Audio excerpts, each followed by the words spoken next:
오늘 우리에게 주신 말씀은 고린도전서 15장 1절에서 11절의 말씀입니다. 우리 다 함께 제목 다 함께 따라 읽을까요? 시작. 너희도 이같이 믿었느니라. 아멘. 지금으로부터 120년 전 1904년 영국의 웰즈에 아주 커다란 부흥운동이 있었습니다. 그런데 그 부흥운동의 시발점, 그 사람은 한 사람이었습니다. 굉장히 가난한 광부 출신의 가난한 신학생 에반 로버츠라고 하는 한 분이었습니다. 이 에반 로버츠가 어느 날 우연히 어느 기도회 모임에 참석하게 됩니다. 그때 성령 하나님의 강력한 임재를 경험하게 됩니다. 그 강력한 임재는 바로 무엇이냐면 환상 가운데 십자가에 못 박히신 예수 그리스도를 이 에반 로버츠라고 하는 신학생이 만나게 된 것입니다. 근데 거기서 그치지 않았습니다. 십자가를 목격한 후에 그는 그 안에 숨겨진 죄악들 모든 것들을 다 쏟아 놓습니다. 통곡합니다. 그래서 그로부터 진정한 영국 웨일즈의 부흥운동이 시작이 되었다라고 이야기를 합니다. 그분에게 영향을 받고 그분에게 전도를 받은 분들이 10만 명이라고 이야기를 합니다. 그러니까 이것은 한 사람으로 시작된 너무나 분명한 하나님의 역사다라고 말할 수가 있을 겁니다. 그런데 1904년에 웨일즈에 있었던 그 현장에 있었던 또 다른 한 분 미국 선교사님이 계셨습니다. 하버드 존스턴 박사라고 하는 분인데요, 이분이 1904년 웨일즈에서 있었던 그 부흥운동을 경험하고 너무나 부푼 가슴을 안고 1906년 10월에 조선 땅으로 들어오게 됩니다. 조선 땅에 들어와서 사경회를 여는 거예요. 부흥회를 열게 되는 겁니다. 부흥회의 주 강사로 와서 거기에서 내가 2년 전 1904년 영국 웨일즈라고 하는 조선에서 정반대에 있는 그곳에서 바로 에반 로버츠 한 사람의 회개와 한 사람의 헌신으로 말미암아 10만 명의 결신자가 있던 것을 내가 봤습니다 라고 말씀을 전하기 시작한 겁니다. 그렇게 1906년 10월 가을에 부흥회를 했는데 그 부흥회 현장에서 또 한 사람이 그 현장을 보게 됩니다. 여러분 잘 아시는 길선주 장로님이 1906년 10월에 바로 그 현장에서 이 얘기를 듣게 됩니다. 그리고 그 순간부터 웨일즈를 변화시켰던 에반 로버츠, 누군지는 모르겠지만 나도 그분처럼 쓰임받고 싶다, 나도 그분처럼 십자가 복음을 내가 만나고 싶다라고 하는 경건하고 거룩한 소원을 불태우게 됩니다. 몇 달 지나지 않았어요. 1907년 1월 13일 주일 저녁입니다. 평상시와도 같은 그 사경회 주일 저녁 그 밤에 1,500명이 모여 있었던 장대현 교회에서 호련히 길선주 장로님이 앞으로 나아옵니다. 그리고 자신의 죄를 쏟아놓기 시작합니다. 그분의 그 장로님, 그 당시 그 장로님은 평안신학교 신학생이었거든요. 모두가 거룩하고 존경에 맞지 않는 그런 분이었거든요. 그런데 그분의 입술에서 고백된 죄는 너무나 놀라운 것이었습니다. 저는 친구가 유언으로 저에게 맡긴 200원, 그 당시 120년 전 200원 중에 100원을 숨겨놓고 100원만을 그 과부, 미망인에게 전달했습니다. 나는 도둑놈입니다 라고 하는 고백이었어요. 자신을 너무나 사랑하고 신뢰했던 친구, 그러나 죽을 병에 걸려 죽을 수밖에 없는 그 친구가 자신의 전 재산 200원을 친구에게 맡긴 겁니다. 신학생이니까 또 맡긴 겁니다. 신실하니까, 믿을만하니까 맡긴 겁니다. 남아있는 가족들을 부양해 달라고, 좀 자네가 좀 맡아달라고 해서 200원을 맡긴 겁니다. 그러나 그 중에서 100원을 탈취하고 100원만 드렸다라는 것이죠. 이것이 안에서 해결되지 않았던 그런 죄악이었던 겁니다. 그리고 나서 이어서 고백을 하게 됩니다. 내가 날이 밝는 대로 월요일 아침이 되면 그 내 친구 와이프에게, 그 과부에게 나머지 내가 숨겨두었던 100원마저 내가 다 갚겠습니다 라고 하면서 대성통곡을 하면서 당신의 죄를 고했다라고 얘기합니다. 그 후에 놀라운 일이 일어납니다. 그 이야기를 듣고 많은 성도들이 손가락질을 하지 않고 그 대신에 자기도 지었던 죄들, 자기도 감추었던 그 죄들을 차례차례 모든 회중 앞에서 고백하기 시작했습니다. 저마다 자기의 죄를 회개하고 울부짖으며 통곡하는 그 소리가 주일 저녁에 시작해서 월요일 아침까지 이어졌다라고 이야기를 합니다. 이것이 바로 1907년 평양 대부흥 운동의 시작이었다라는 것이죠. 사랑 성도 여러분, 오늘은 2024년 부활주일입니다. 예수 복음은 그의 십자가 죽음이 내 죄뜸이라는 것을 믿는 것이고, 그 십자가 안에 부활의 영광과 소망이 있다라는 것을 내가 믿는 것입니다. 이것이 핵심입니다. 그러니까 2000년 전에 일어났던 그 예수 십자가와 그 복음이 지금도 나에게 영향을 미친다라는 것을 고백하지 않으면 우리의 신앙은 아무런 소용이 없게 되는 겁니다.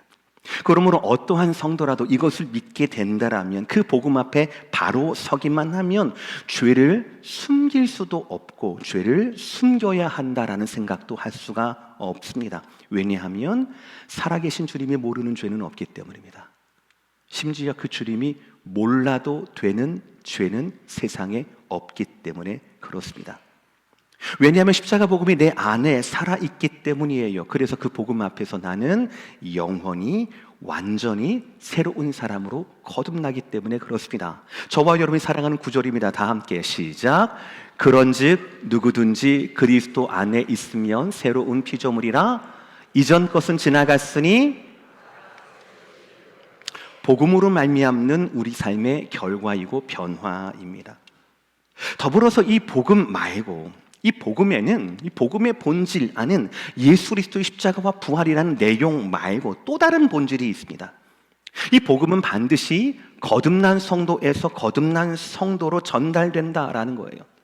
가나안 광부 출신 신학생이었던 에반 로버츠, 이 사람의 복음 앞에서의 이 반응이 하워드 존스턴을 통하여서 길선주 장로님에게로 전달됩니다. 그 마음에, 그 나날에 불을 붙이는 그 부흥의 씨앗이 전달되어서 지금은 120년이 넘는 여기에 저와 여러분에게도 우리의 가슴을 불태우는 것이 바로 이 복음 아니겠습니까? 그러니 사랑하는 성도 여러분, 오늘 첫 번째 말씀 꼭 기억하시길 바랍니다. 복음은 반드시 관계를 통해서 전달된다라는 사실이에요. 오늘 본문도 이것을 말하고 있습니다. 사도 바울과 고린도 교인들을 연결시키는 것은 바로 복음이었습니다. 바울은 이 복음을 전달하는 자였고, 고린도 교인들은 이 복음을 받은 자들입니다. 오늘 본문 1절과 2절을 보시면 4개의 관계 대명사를 통하여서 복음과 우리, 또 우리 서로의 사이의 관계를 규명합니다. 다 함께 1, 2절의 말씀을 천천히 읽겠습니다. 시작. 형제들아, 내가 너희에게 전한 복음을 너희에게 알게 하노니 이는 너희가 받은 것이요 그 가운데 선 것이라. 너희가 만일 내가 전한 그 말을 굳게 지키고 헛되이 믿지 아니하였으면 그로 말미암아 구원을 받으리라. 할렐루야. 4가지 설명을 합니다. 그 중에 첫 번째는 바로 뭐냐면 1절의 말씀이에요. 이것은 내가 너희에게 전한 복음이다 라는 것이, 즉 바울은 복음을 전하기 위해 고린도 교인을 만났고 그는 그 사명을 위해 살았던 사람입니다. 복음이 가장 근본적이고 복음이 전부다라는 것이에요. 심지어 바울은요, 고린도전서 1장에서 이렇게까지 얘기를 합니다. 1장 17절의 말씀, 그리스도께서 나를 너희에게 보내심은 세례를 베풀게 하려 하심이 아니요 오직 복음을 전하게 하려 하심이로되 라는 거예요. 물론 여기에서 세례가 덜 중요하다라는 게 아닙니다. 고린도 교인들이요, 고린도전서를 보면은 파벌을 나눠서 서로 싸움을 했습니다. 그런데 그 싸움이 뭐가 있느냐, 뭐가 이슈였느냐, 내가 누구에게 세례를 받았는가 라는 게 이슈였어요. 내가 누구에게 세례를 받았는가라는 게 이슈였습니다. 나는 게바, 즉 베드로에게 받았다, 나는 아볼로에게 받았다. 아니 무슨 말이야, 나는 예수님께서 직접 세례하신 나는 직통이었어 라고 자랑하는 겁니다. 있지도 않은 일들을 자랑하는 겁니다. 그러면서 내가 너보다 더 낫지, 내 영성이 너보다 더 높지라고 이야기를 하게 되는 겁니다. 그러나 그것이 아니다라는 거예요. 나와 너희 사이에는 다른 아무것도 없고 나는 너희에게 오직 한 가지 복음을 전하기 위해서, 세례가 아니라 복음을 전하기 위해서 하나님이 나를 너희에게 보내셨다라고 하는 이 말씀인 겁니다. 그리고 두 번째, 오늘 1절의 말씀에 의하면 고린도 교인들은 바울이 전한 이 복음을 받은 사람들이라는 것이에요. 여러분, 이것이 굉장히 중요합니다.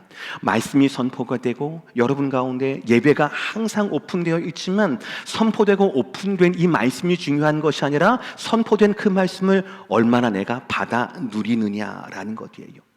그것이 두 번째 내가 받은 복음이라는 겁니다. 지금 고린도 교인들은 무엇입니까? 복음을 받은 자들이라고 말하고 있는 겁니다.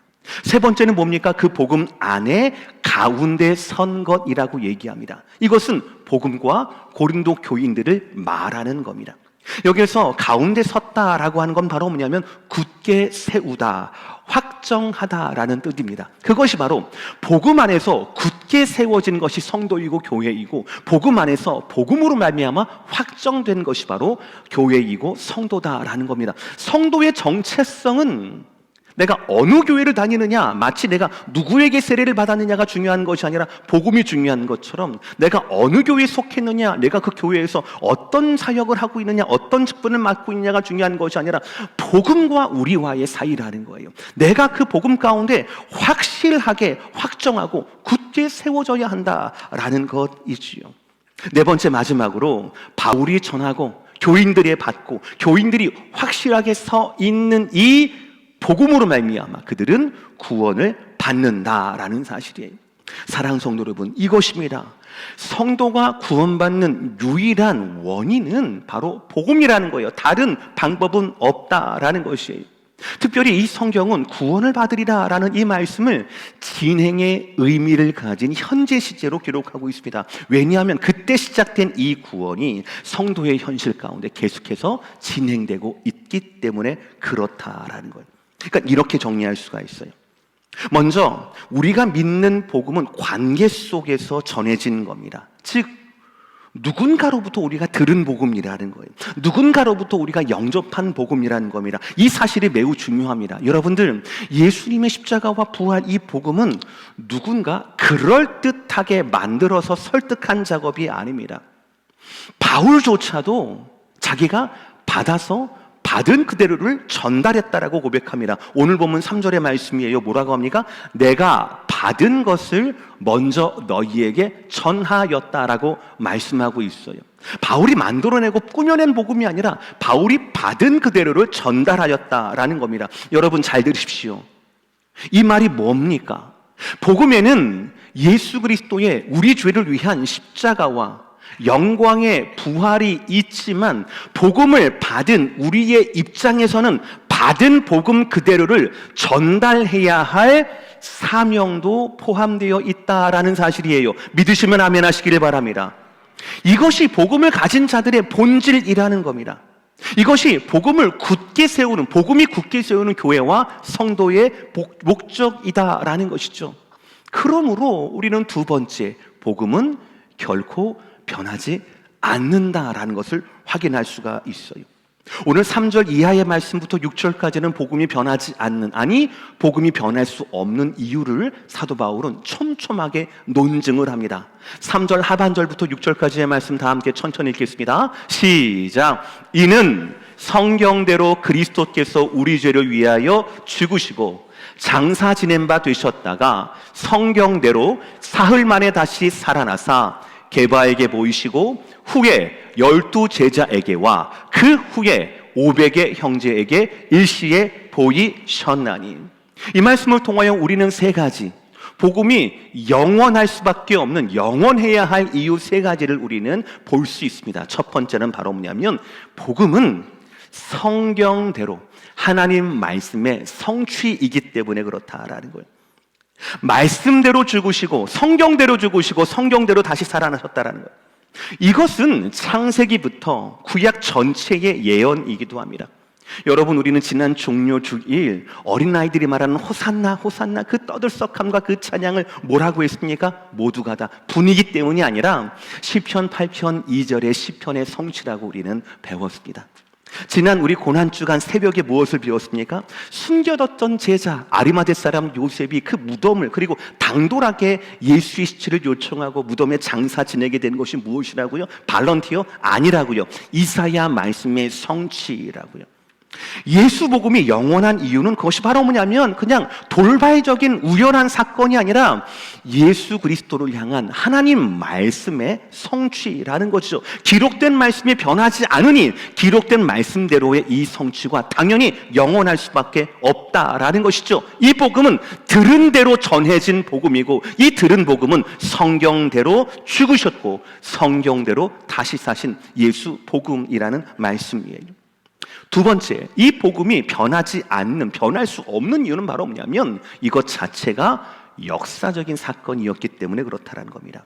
특히 본문에서 예수님의 삶을 나타내는 4가지 동사가 나와 있습니다. 우리가 녹색으로 나와 있는데요, 첫 번째는 죽으시고, 두 번째는 장사 지내시고, 세 번째는 다시 살아나시고, 네 번째는 보이셨다라고 하는 4가지 동사입니다.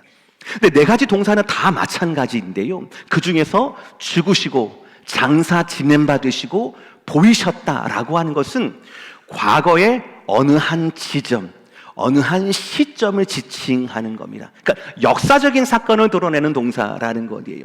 예수님이 진짜 죽으셨다, 예수님이 진짜 장사 지내셨다, 예수님께서 게바 즉 베드로에게, 12사도에게, 500의 형제에게, 야고보에게, 나중에는 나 같은 사도 바울에게도 진짜로 보이셨다라는 것을 증명한다라는 것이죠. 그러니까 예수님의 이 죽으심과 장사 지낸 바 된, 그리고 부활하심과, 그리고 부활하신 예수님께서 모든 성도에게 나타나신 이 모든 것들은 변할 수 없는 분명한 역사적인 기록이다라고 말씀하고 있다는 것이죠. 이 중에 특이한 것이 있습니다. 아주 특별한 것이 있어요. 그 중에서 부활을 상징하는 다시 살아나사라고 하는 이 동사가 있어요. 이 다시 살아나사라고 하는 이 동사는요, 시점을 말하기도 하지만 동시에 무엇을 말하는가? 다시 살아나신 그 상태를 말하는 겁니다. 조금 어렵죠. 그러니까 무슨 말이냐면 예수님이 다시 살아나셨어요. 다시 살아나셨는데 지금까지도 그 상태로 존재하고 계시다라는 사실입니다. 믿으십니까? 그러니까 예수님께서 다시 살아나셨다가 다시 죽으신 게 아니라 다시 살아나시고 영원한 생명으로 지금까지 우리 가운데 존재하신다라는 사실이 바로 다시 살아나사라는 거예요. 마지막까지, 지금까지 부활하신 상태라는 것이죠. 이것이 바로 성경이 말씀하고 있는 역사적인 사건으로서의 부활 사건이다라는 것이죠. 마지막 세 번째, 이게 가장 결정적인 것 같아요. 바로 뭐냐면 예수 그리스도의 복음이 지금까지 앞으로도 영원한 이유는 바로 뭐냐면 수많은 증인들 때문에 그렇다는 겁니다. 수많은 증인들 때문에 그래요. 오늘 고린도전서의 사도 바울 말고 사도행전의 베드로의 설교를 잠깐 보겠습니다. 사도행전 3장 14, 15절의 말씀 제가 읽어요. 너희가 거룩하고 의로운 일을 거부하고 도리어 살인한 사람을 놓아주기를 구하여 생명의 주를 죽였도다. 그러나 하나님이 죽은 자 가운데서 그를 살리셨으니, 다 함께 시작. 증인이라. 여기 우리에는 말하고 있는 베드로가 포함됩니다. 베드로 옆에 있는 요한도 포함됩니다. 12제자가 다 포함됩니다. 뿐만 아니라 이 설교를 듣고 있는 모든 백성들이 다 포함이 되는 거예요. 베드로의 설교가 뭡니까? 너희가 예수를 거부했잖아. 너희가 예수를 죽였잖아. 그러나 하나님이 예수를 다시 살리셨잖아. 예수의 십자가 죽음과 그리고 부활, 다시 살아나심은 우리 모두가 보았고 우리가 알고 있는 사실이 아니냐, 나나 너희나 이 모든 일의 증인이 아니냐라고 외치고 있는 거예요. 만약에 여러분, 베드로의 이 설교 중에서, 예수님에 대한 그 베드로의 설교 중에서 하나라도 틀린 것이 있었다라면, 하나라도 자기의 이성과 자기의 경험과 반대되는 것이 있었다라면 그들은 그 즉시 현장에서 반발했을 겁니다. 아니다라고 말했을 것이라고요. 예수님의 부활이 역사적인, 육체적인, 그리고 실지한 사건이 아니었다라면 제자들은 결코 그 사건에 대해서 증언할 수 없었을 겁니다. 왜요? 만들어야만 하기 때문에 그렇습니다. 만든 진실은 아구가 맞지가 않을 수밖에 없어요. 만약에 사실이 아니었다면, 역사적인 사건이 아니었다면, 실제한 것이 아니었다면 증인이 있을 수가 없는 것이죠. 아마 그들은 계속해서 첫째 주일 저녁에 세상의 문을 닫고 자기들이 벌벌 떨면서 피해서 숨어 있을 수밖에 없었을 겁니다. 자기들을 적대하는 수많은 유대인들 앞에서 우리가 이 일의 증인이다라고 말할 수 없었을 것입니다. 더 나아가서 그들의 그 선포가 전해져서 2000년이 지난 지금 우리에게까지 전달될 리가 없다라는 것이죠. 그렇습니다, 여러분. 복음은 결코 헛되지 않는다라는 것이에요. 2024년 부활주일에 하나님께서 우리에게 주시는 말씀이에요. 10절의 말씀 다 함께 시작. 그러나 내가 나 된 것은 하나님의 은혜로 된 것이니 내게 주신 그의 은혜가 헛되지 아니하여 내가 모든 사도보다 더 많이 수고하였으나 내가 한 것이 아니요 오직 나와 함께 하신 하나님의 은혜로라. 할렐루야. 10절 말씀에 은혜가 몇 번 나옵니까? 다시 한번 보시겠어요? 10절의 말씀 은혜가 몇 번 나와요? 한 번, 두 번, 그 다음 9절, 그 다음 세 번 나와요. 그러니까는 바울은 얘기하는 겁니다. 나의 나 된 것도 은혜이고 내 믿음이 헛되지 않은 것도 은혜이며 지금까지 내가 살아온 것도 나와 함께 있는 하나님의 은혜다라는 겁니다. 믿으시면 아멘 하시길 바랍니다. 따라합시다. 은혜입니다. 은혜입니다. 바울의 삶을 꽉 채웠던 그 은혜가 이 부활의 아침 저와 여러분과도 함께 나누어지게 되기를 주의 이름으로 축복합니다. 먼저 여기에서 사도 바울이 말하는 나의 나 된 것이 은혜다라는 건 무슨 뜻일까요? 그거는 나의 나 된 것이니까 현재의 나를 말하는 거예요. 오늘 보면 구절을 보면 과거의 나에 대해서 바울이 얘기합니다. 나는 과거에 교회를 핍박하던 자였다라는 것이에요. 박해한 자였다라는 겁니다. 그런 그가 지금 어떻게 변합니까? 1절을 보니까 복음을 전하는 사람으로 변합니다. 그 복음 안에서 교회와 성도를 굳건하게 세우는 자가 되었습니다. 어떻게 그럴 수 있었을까요? 바울의 개인기가 뛰어나서요? 아니요. 다시 3절 뭡니까? 내가 받은 것을 먼저 너희에게 전하였노니. 바울이 만들어내거나 바울이 덧붙이거나 한 복음이 아닙니다. 들은 그대로의 전달한 복음이었습니다. 다시 말씀드립니다. 복음은 듣고 전하는 겁니다. 자격이나 능력은 하나님이 채워주십니다. 교회를 핍박했던 바울 또한 하나님이 사용하셔요. 하나님의 은혜가 나의 나 된 것은 하나님의 은혜다. 오늘의 바울을 만들었다라는 사실이에요. 사랑하는 성도 여러분, 여러분에게도 이 고백이 자랑스러운 영광스러운 고백이 되는 오늘을 사시기를 주의 이름으로 축복합니다. 두 번째, 참 너무 중요한 말씀이에요. 바울의 은혜가, 하나님의 은혜가 바울의 믿음을 헛되게 하지 않았다라는 사실이에요.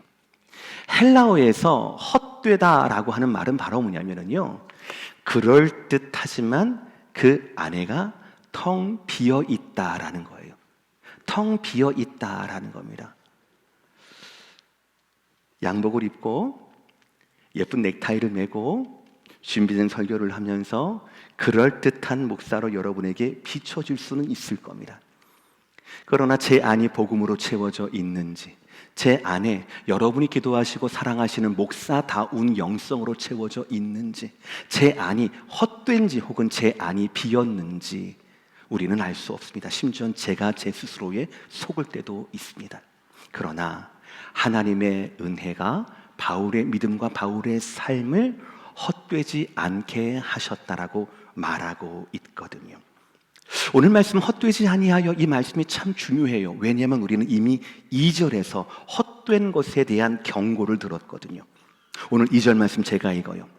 너희가 만일 내가 전한 그 말, 즉 복음이지요, 내가 전한 그 말을 굳게 지키고 헛되이 믿지 아니하였으면 그로 말미암아 구원을 받으리라. 이해가 되시죠? 내가 전한 복음, 바울이 듣고 바울이 전파했던 그 복음을 굳게 지키고 헛되이 믿지 아니하면 구원을 받는다라고 알아요. 그런데 이 헛되다는 게 뭐예요? 비어있다라고 말씀을 드렸죠. 믿음의 모양은 그럴듯할 수가 있어요. 그게 경고입니다. 우리가 은혜 받은 모양은 할 수가 있어요. 그런 흉내는 낼 수 있습니다. 그러나 안타깝게도 우리의 자아가, 우리의 영혼이, 우리의 믿음의 분량이 그릇은 그렇듯한데 그 안에는 텅텅 빌 수도 있다라는 것이죠. 그러니까 이 경고에 대한 좋은 모델이 바로 뭐냐? 바울의 삶이었습니다. 다시 한번 10절의 말씀을 보실까요? 10절의 말씀. 네. 그러나 내가 나의 나 된 것은 하나님의 은혜로 된 것이다. 이건 우리 첫 번째로 봤어요. 그 다음, 내게 주신 그의 은혜가 내 안에 헛되지 아니하여 비지 않고 꽉 채웠어요. 그리고 어떻게 했습니까? 그 다음 구절, 내가 모든 사도보다 어떻게 해요? 그러니까 믿음이 헛될 수도 있고 믿음이 가득 채워질 수도 있는데, 가득 채워진 믿음은 결국 어떻게 한다는 겁니까? 다른 사도보다 더 많이 수고할 수 있게, 더 많은 수고를 할 수 있게 하는구나. 그것이 믿음에 가득 채워진 것의 증거구나. 그런데 한 가지 더 있어요. 그 다음 구절. 그러나 그것이 다른 사도들보다 더 많이 수고한 그것이 내가 한 것이 아니요 오직 나와 함께 하신 하나님의 은혜라고 겸손하게 고백할 수 있게 한다라는 사실이지요. 사랑하는 성도 여러분, 믿음의 모양이 아니라요, 경건의 모양이 아니라 믿음의 능력과 경건의 그 능력을 무엇으로 드러납니까? 다른 사람보다 더 많이 수고한다고요. 그러나 다른 사람보다 더 많이 수고하는 것 그 자체가 봐봐, 나 이만큼 했어, 나 저만큼 했어, 나 이렇게 뭐해, 이렇게 잘해, 이것도 잘하고 저것도 잘해, 이것이 아니라 다른 사람보다 더 많이 수고한 그것을 가지고 나를 드러내는 것이 아니라 하나님의 은혜를 드러내게 하는 사람, 그 사람이 2절에 굳게 지키고 헛되지 않게 믿는 사람이라는 사실이에요.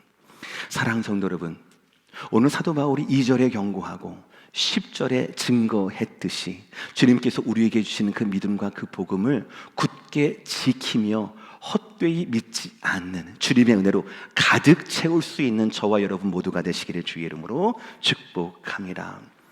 여러분, 오늘 말씀의 결론이에요. 11절의 말씀 다 함께 읽겠습니다. 시작. 그러므로 나나 그들이나 이같이 전파하매 너희도 이같이 믿었느니라. 아멘. 여러분, 고린도 교회는 잠깐 좀 생각을 해보셔요.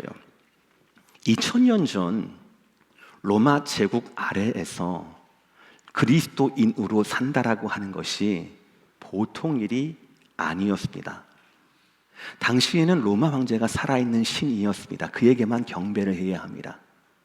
그러나 자기들이 정한 최고로 극악한 십자가에 달려 죽은 나사렛 촌동네 출신 예수를 하나님의 아들로 믿는다라고 하는 것은 결코 쉬운 결정도 아니고 평범한 현상도 아니었을 겁니다. 엄청난 혹은 목숨을 담보로 한 신앙 행위였을 거라고요. 그러나 조금도 놀랍고 조심스러운 것은 그렇게 귀한 신앙인임에도 불구하고 그들 가운데 예수 그리스도의 부활에 대한 메시지, 예수 그리스도의 부활에 대한 믿음은 불분명했다라는 사실이에요. 고린도서 15장 12절이나 35절을 보시면 고린도 교회 가운데, 그러니까 목숨 걸고 예수 믿는 사람들 중에서 부활이 없다라거나 부활이 있긴 있지만 그 부활은 육체적인 부활이 아니다 라고 가르치는 자들에게 혹한 마음을 뺏긴 많은 성도가 있었던 것 같습니다. 그리고 그것이 바울에게 들려졌고 바울이 시급하게 하나님의 감동으로 말미암아 기록한 첫 번째 편지가 바로 우리가 읽고 있는 고린도전서이거든요. 사랑하는 여러분, 부활신앙에 대한 이러한 불분명함과 그런 연약함이 비단 2000년 전 고린도 교인들에게만 그렇겠습니까? 목숨 걸고 예수를 믿는데 그 예수님이 성경대로 육체적으로 실제하게 부활하셨다, 완전히 죽었지만 완전히 다시 살아나셨다, 지금도 부활하신 예수의 모습 그대로 우리 가운데 오고 계실 것이다 라는 것을 믿는 것, 그것을 믿지 못하는 것, 그것이 2000년 전만의 일이겠습니까? 여러분의 부활신앙은 어떠십니까? 여러분은 정말 복음을 성경 그대로 믿고 계십니까? 아니면 지난 기독교 에센스 시간에 말씀드린 대로 혹시 여러분은 여러분을 위한 복음을 믿고 있지는 않습니까? 내가 교회 다니면, 하나님께 기도하면 하나님 나를 보호해 주실 거야, 마이너리티로서 이 이민 생활하면서 우리의 자녀들을 지켜주실 거야. 더 잘되게 하실 거야. 내가 가지고 있는 이 선한 목적을 되게 해 주실 거야. 복음과는 상관없는. 혹시 여러분의 믿음은 부활 믿음입니까? 아니면 여러분의 믿음은 여러분을 위한 성공을 위한 믿음입니까? 오늘 말씀은 다시 말하고 있습니다. 우리가 받은 그 복음은 누군가 만들어낸 복음이 아니라 누구가 필요해서 발명한 복음이 아니라 들은 대로의 복음이며 그 복음 안에는 들은 사람이 그대로 전해야 하는 책임이 있다라고 말씀하고 있습니다. 다시 한번 11절을 읽어보시기 바랍니다. 그러므로 시작. 그러므로 나나 그들이나 이같이 전파하매 너희도 이같이 믿었느니라. 너희도 이같이 믿었느니라. 여러분이 믿는 그 믿음은 여러분 스스로에 대한 믿음이 아닙니다. 죽으면 천국 가야지라고 하는 믿음이 아닙니다. 외로워서 한국 사람들이 보고 싶어서 믿는 것이 아닙니다. 여러분이 받은 그것은 사도 바울이 받은 것이고 고린도 교인들이 사도 바울에게 받은 것입니다. 저와 여러분이 받는 이 복음은 2000년 역사를 통하여서 우리에게 전해온 것입니다. 바로 우리 죄를 위한 예수 그리스도 십자가 죽음이시고 십자가 안에 뚫려 있는 부활로서의 하나님을 향한 유일한 길로서의 부활의 주님이라는 것이죠. 우리에 대한 믿음이 아니라 예수 그리스도에 대한 성경대로의 믿음이라는 것이지요. 다시 말씀드립니다. 복음의 본질에는 예수님에 대한 진리만 있는 것이 아닙니다. 이 복음의 본질에는 이같이 전파하며 너희도 믿었느니라 라고 하는 우리의 책임이 포함되어 있습니다. 복음을 믿는다라면 당연히 복음의 증인인 겁니다. 즉 은혜의 수여자라는 것입니다. 그렇다면 우리는 우리가 보고 만지고 경험하고 우리가 받았던 예수의 복음과 하나님의 은혜의 증인으로 살아야 한다라는 것이죠. 보고 들은 것을 말해야 한다라는 것입니다. 2024년 부활 주일입니다. 여러분 이 부활의 아침에 무엇을 기대하고 무엇을 기념하시겠습니까? 간절히 소원하기는 예수 그리스도의 완전한 죽으심과 온전한 부활을 기념하시고 그 복음을 복음 그대로 전하는 일에 저와 여러분 모두가 동참하게 되기를 주의 이름으로 축복합니다. 그 은혜로 말미암아 사도 바울처럼 더 많은 수고하기를 기대하시기를 바랍니다. 더 많은 부르심이 저와 여러분 가운데, 우리 교회 가운데, 여러분의 영혼 가운데, 특별히 여러분의 자녀 가운데 임하게 해달라고 기도하시기를 주의 이름으로 축복합니다. 그런 모든 분들께 부활의 그 영광과 그 소망이 떠나지 않으실 줄 믿습니다. 기도하시겠습니다.